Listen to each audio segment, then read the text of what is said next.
Hola, welcome back to my channel. Today we are going to do a budget video using a monthly calendar and focusing on a bi-weekly paycheck method. I did a video similar to this back in November. It was earlier on and it was very well received, and I decided to do a little refresher simply because I have a lot more subscribers, and I wanted to refresh not just my content but also my brain, because this is something that I used to do when I started my debt-free journey. We were literally living paycheck to paycheck, and so this was a method that we needed to really master many years ago when we started our journey, and it has worked wonders for us. It actually got us out of debt. But now that we are a little bit more financially stable, we budget monthly. But I don't want to skip the budget by paycheck, because I know that this is important for a lot of folks. So let's get through kind of what I will be using today, and then we'll get right to the heart of this video. And you guys know I am a separate pencil eraser girl. This is all that you would need. If you like to use the eraser on your pencils, by all means, you don't need this. You can just use a pencil. I am definitely a pencil girl. Even the people at my job laugh at me because they still can't believe I use pencil for a lot of things, but I do. And then if you are a lefty and you're looking for a gel pen that does not smear or leave all of that ink residue on your pinky or on your palm, you definitely should look into these Sharpie S gels. They are wonderful. You can write with them, don't have to wait for them to dry, and you can go right over them with a highlighter. But if you're looking for one, I love this little pen. I wish the barrel was a little thicker, but we can't always have what we want, right? So these are my writing instruments. I have these really basic highlighters. Look, Sharpie, Smear Guard. I had these laying around. I'm just using them because I have them, and we don't need to be difficult. This is very simple, very easy. The goal is to actually get everything on paper, and then highlighting can come later. But I love to highlight because it actually brings things to life. It really shows you where your money is going and in what category. And we'll talk about that when I get to it. So some highlighters. I have this little cheap calculator that I bought on Amazon. Links for all of this stuff I will put in my comments if you guys are interested in any of it. So let's get to the actual document. This calendar was blank. I printed this off of, I went into vertex42.com. They have a ton of templates that you can download and customize. They have the same calendar in landscape. I like portrait because I 3-hole punch and put this in my binder if this was actually my budget. So definitely check out Vertex 42. It is a wealth of information on there and a lot of good templates and PDFs that you can print or download or customize for yourself. One thing I want to emphasize here is that this is just a guide. This is not the end all be all. I don't want you to look at this and say this is the only way that you can budget per month. There are a ton of videos out here in the YouTube community that you can go look. Everyone has their own little take on it. For me, this is the process. The budget by paycheck is what helped us get out of debt many years ago when we started, sorry about that, our debt-free journey. I had to budget by paycheck because we were literally living check to check. And so it was important for me to know where all that money was going. And now that we are a little bit more financially stable, we budget by the month. We don't have a lot of expenses that we had 10, 15 years ago.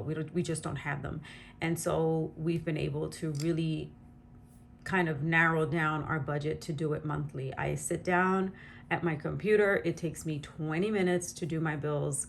And it's brainless. I remember back many years ago, I would literally sit there for 2, sometimes 3 hours reconciling our accounts because we had so many things going in and out, and none of that. We don't have any of that anymore. So this is a blank calendar that I pulled from Vertex. We are going to use a couple of different documents, and these 2 documents I actually got from the Budget Mom. She is also very helpful if you are starting a debt-free journey. I would recommend that you check out her YouTube channel. She is phenomenal, and she's also very basic and easy to follow. So let's start with the calendar. What I went ahead and did is I did a little cheat sheet just to highlight something for all of you here. This is what we will be working with in this particular example. This is not my actual budget, but I wanted to give you an example of what that would look like if you were a budget by paycheck budgeter. So April 2024, paycheck number 1 is paid out on April the 12th in the amount of $3,500. Paycheck number 2 will be 4/26/24. That's the date that you will receive it. That's the next Friday or the following pay period Friday. And that is also $3,500. So I wanted to bring that to your attention because we will be using this as a guide as we kind of progress through this video. So here's where you want to start. The calendar is actually the last thing that you want to complete. So because of that, I'm going to put this over here to the side and we will address this in a little bit. So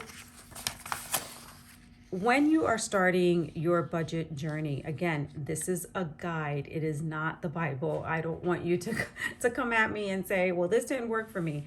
You have to tweak and you have to find your way. That's the beauty of budgeting. It's yours and you customize it, but you have to own it and be responsible and be dedicated to the journey. So this Budget Mom worksheet, this monthly budget worksheet, I love. And the reason why I love it is because it's simple. It's direct, it's simple, and the categories are big. You don't have a lot of different, boxes or things to fill out. So it's very simple. You want to start with your monthly take-home pay. This is your net. This is what is actually deposited into your account. This is not what you gross, right? So this is what's deposited into your account. So we're saying for the purpose of this video that income source number 1 is $4,000. Income source number 2 is $2,500, and then there's a bonus income of $500 for a total of $7,000 per month. This is the monthly budget. You want to know what's coming in on a monthly budget if you're able to do so. If you have a salary job and you get paid the same amount every pay period, then that is what you want to put on this monthly budget. This may not work for everyone, but you should have at least somewhat of a gauge or a benchmark of how much you will be making that month. And so categories are simple, they're high level: fixed expenses, variable expenses, debt, and then savings. Fixed expenses are things that are the same amount month to month. So that would be your mortgage, car payment, cable, cell phones, gas, electric, water, sewer, subscriptions, car insurance. This amount stays static month to month. It may fluctuate in a couple of cents here and there, but overall, these remain pretty static month to month. Variable expenses is exactly what it says. Variable, they vary depending on usage or that particular month. So these amounts can really put us in a pickle. These are the amounts that you really want to start paying attention to as you start to budget. But I wanted to show you the monthly layout. Again, this is not my budget, but I wanted to use an example of what a monthly budget would look like. And then how do we transfer this information out of here and put it in the budget by paycheck? I didn't want to just jump into budget by paycheck because that's not giving you the full picture. So over here we have debt, and then for debt we have student loans, credit cards. And for credit cards, for the purpose of this, we're saying we're going to use the avalanche method for the credit cards. And the avalanche method, if you haven't seen my video on that, please go check it out. I'll link it in my comments below. But this is where you pay your credit cards with the highest interest first, and then you work your way down from that. And then the last category here is savings. So this can be, emergency savings. You have savings challenges. This is something, let's say you're planning for a vacation or a summer break or a summer staycation, right? But you need to save for that. So this is where these come in handy. This is the savings category. So we're saying these are the amounts that we expect to use. Notice here, this is budgeted, everything is budgeted. If you want to really use this on a monthly basis, you want to come back and actually put what you spent. because month to month, you'll see where the fluctuations are and where you can actually make some changes. But for the purpose of this video, we're just saying this is what we're budgeting because we know how much we're bringing home and we want to give every dollar a job because we are focused on a zero-based budget. So let's do some simple math here. All right. And we are saying that for fixed expenses, it's $2,600. For variable expenses, it's $1,700. The goal is to this number to be zero, as you see here. So debt is $1,700 and savings is $1,000, which gives us $7,000. And that is how we get to a zero-based budget. These numbers, these categories, these amounts, they're going to be unique to you. So this is an example and a guide. Use this as your key when you sit down to do your own budget. And this list could be a lot longer. And if you don't have enough space in this box, please don't let that be your deterrent. Please don't let that stop you from actually writing down those quantities. Not writing them down doesn't make them go away. It just makes your budget a little bit skewed because you're not capturing everything. Get yourself a notebook, write everything down in your notebook. That's how I started. I didn't start with these budget sheets. I started with a one subject notebook from Walmart. I got it during back to school, and I think I paid 15 cents for it. So there you have it. I bought myself 4 of them just in case I needed some for the other quarters of the year, but I had them, and that's what I used. So don't let the boxes on the form limit you either. So this is how I complete the monthly budget. And this is the exact form that I use for my actual home budget. This is the monthly budget form that I use because we don't have a lot of categories. So this form works for me month to month. And I love it. It's simple. It's easy. I made copies. I made 26 copies because that's a lie because we have 2 extra pay periods this year. So I think I made 30 copies in case I messed one up. Hole punched them all and stuck them in my binder so I have them every single month when I need them. All right. So this is the monthly budget. I'm going to put this to the side so that we can focus on the true star of today's video, and that is this bi-weekly paycheck bill tracker.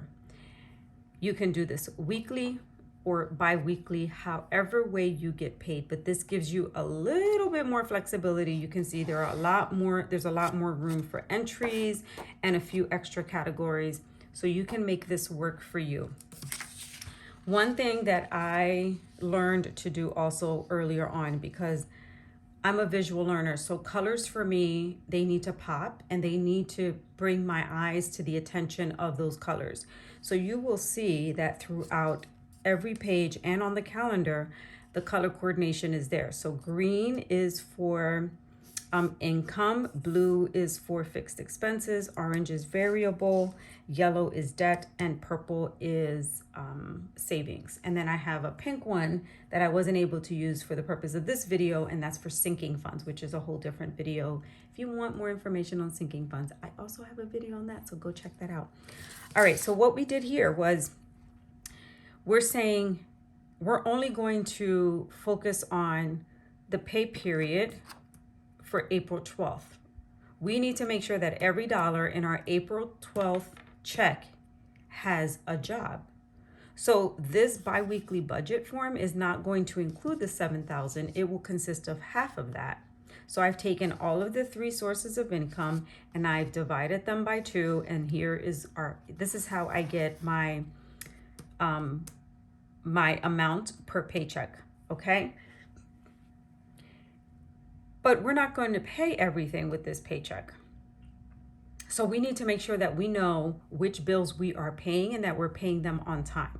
So you're going to have to look at your statements. You're going to have to log online and see when those bills are due. But at the end of it, you want to use this form and write all of that information down on this paper. This is where this really, really becomes handy. And again, I didn't have this exact form. I had a 1 subject notebook. And that's what I used. I just needed somewhere so that I can write and hold myself accountable. So you will see here that I took categories out of here and said, when are these amounts due? It's hard for you to visualize the days of the week by just listing them here. And this is where the calendar is the true star of the show here.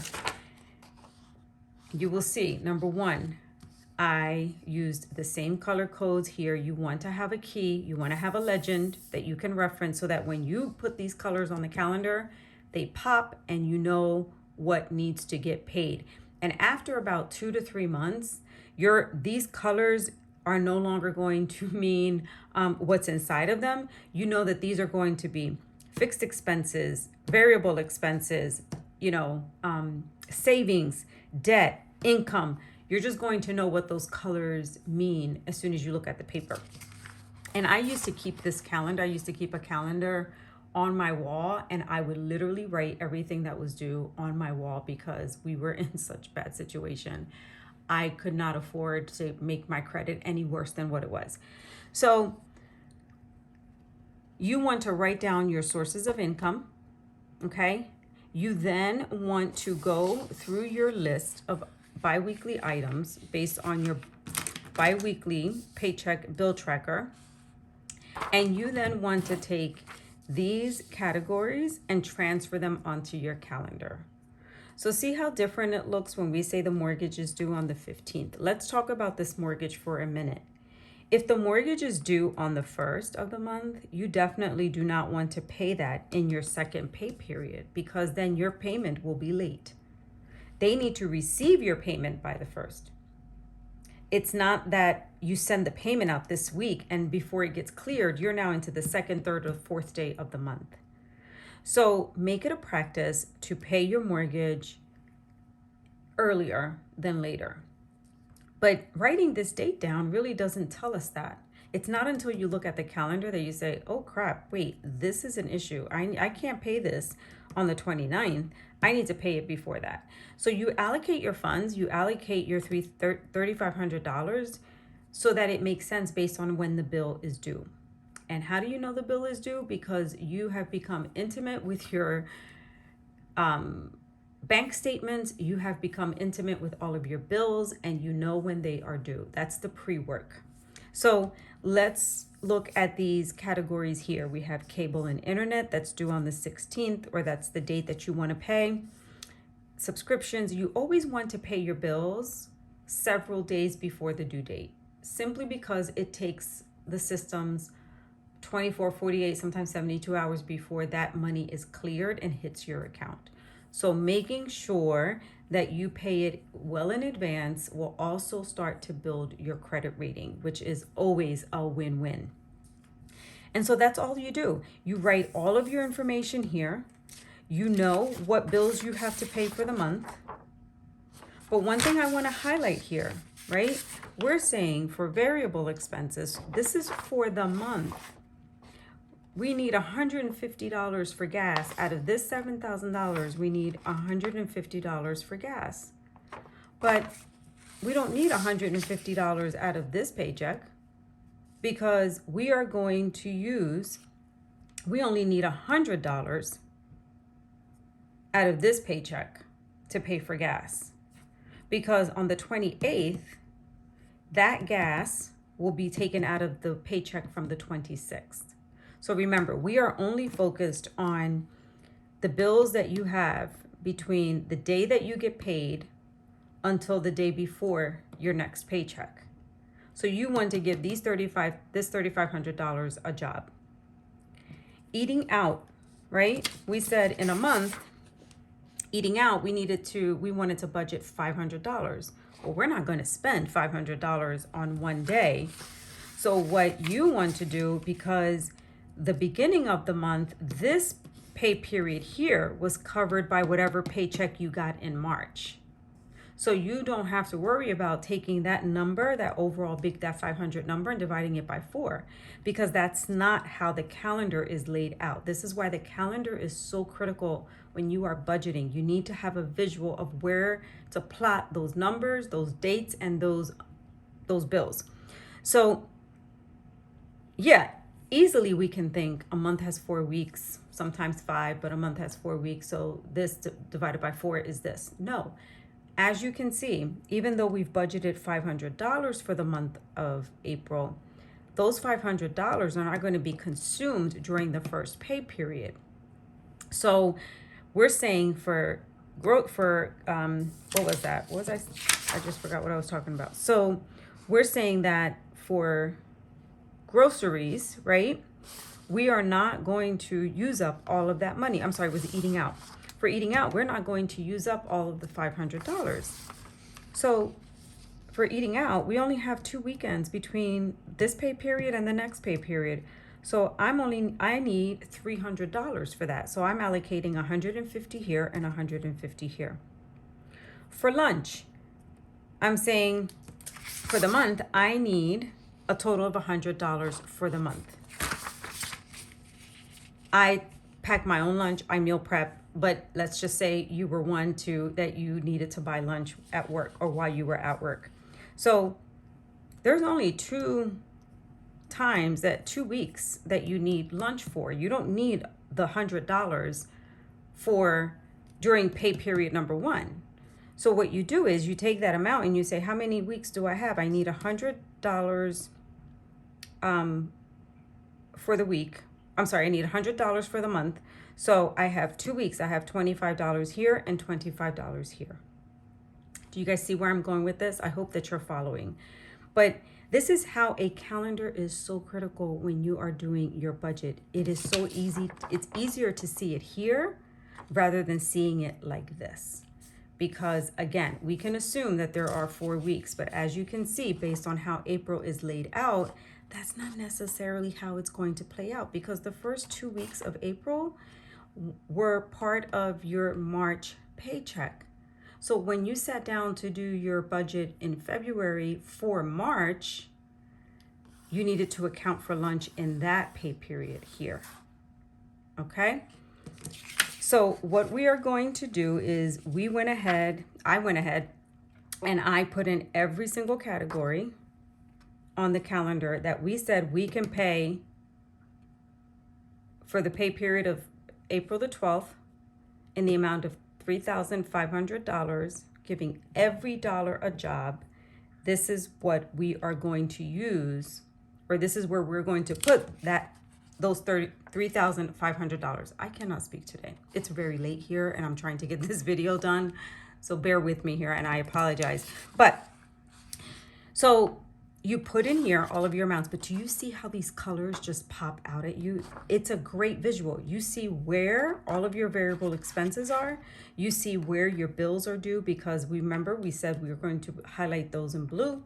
You always want to put your income. This is the first thing I put down, and you want to put in your savings here. It doesn't have to be in this order. You know when your bills are due, all right? So once you have everything down on the paper on your calendar, you want to reconcile and make sure that the numbers actually are correct. So using this budget, this paycheck bill tracker from the Budget Mom, this is why I love using this one. So we're saying here is $3,000. I'm sorry, $3,500 is our starting amount, okay? And after we pay all of our fixed expenses, that totals $2,150. So we have $1,350 remaining. Okay? We then go down a little bit further and we're saying in your variable expenses, remember variable is orange. So in your variable expenses, that total is $850. So $1,350 minus $850 brings us to $500 remaining. This is what we have left over to spend on whatever other category we have. Based on how the budget is laid out and based on when the amounts are due by any of these institutions and or my emergency or sinking funds, this is where I want to focus all of my money for paycheck number 1 for April. So we have $500 left, and you can see here that this is $500. So that means we have been able to actually accomplish a zero-based budget. This is how you get to a zero-based budget. Why? Because any money that doesn't have a job will be used. You will not know where you used it, why you used it, or how you used it. You're just not going to remember. I'm speaking from experience. So giving every dollar a job ensures, number one, that you are paying all of your bills, that you have money for your four walls, that you have money to live, for food, for gas, to get to work, for lunch, all of your kids' activities, whatever those categories are. And you're not going to your bank account and getting overdrawn, or you forgot to pay a bill and you've overlooked it, right? So getting everything down on paper is so critical to making sure that you create that habit, create that routine, so that you can start taking ownership of your money. We should not let money control us. We control the money. That is the mindset shift that needs to happen when you're on a debt-free journey. I'm speaking from pure experience. So this is the process that I used to use. I now only use this monthly tracker, but I hope that this process that I have just showed you, you can use either or, but whichever one you decide and whichever one you choose to actually start using, whether it's a digital format, a pen to paper, whatever it is, the goal is to stick to it. The goal is to look at it frequently, weekly, if not daily, to make sure that you are on track and that you are meeting your promises to yourself to start or at least continue this debt-free journey. That is the mindset shift. You have to be committed. You have to want to do it, and you have to look at the uncomfortable things like your bank statements and your credit card bills and all of the bills that come in. You need to see what you owe so that you can know how to better establish those monies for your paychecks as they come in. That is all that I have for you for today. I hope that you've enjoyed this video. Thank you for joining me. Please remember to like, comment, and subscribe. It helps my channel grow. It helps me stay motivated and accountable as well. And to come and show you my little tips and tricks that I've used single-handedly to get us out of almost $90,000 of debt. So thank you for joining me. Thank you for being here. Stay healthy and stay safe. Until the next one. Adios.